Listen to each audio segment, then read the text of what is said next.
I started playing piano when I was 4 years old. So this will be 15 years now.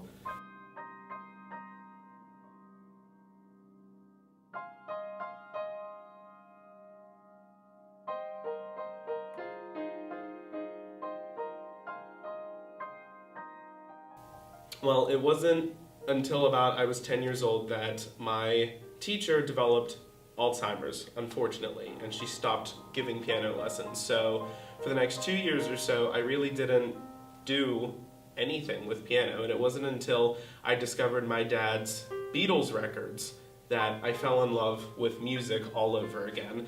And that Christmas, I received a book of complete scores to every single Beatles song ever recorded. And from there, I taught myself chords, scales, basically everything that I know today on piano, the fundamentals of piano.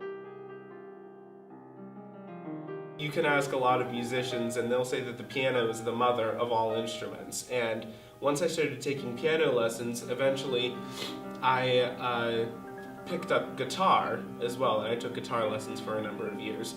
And one of my guitar teachers told me, you should quit the other instruments that you play.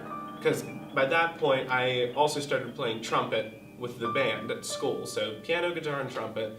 And he said, you should quit the other instruments that you play and just focus on guitar. And I was like, no.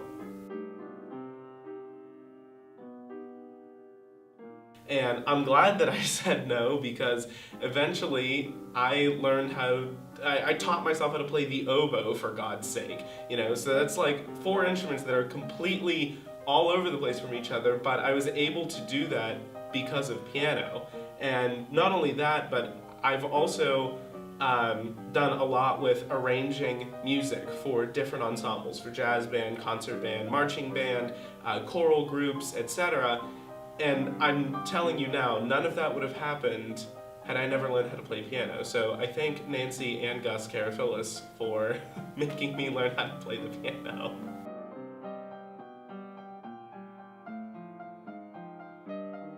I really, really want to be an Imagineer for Disney. That has always been my dream job.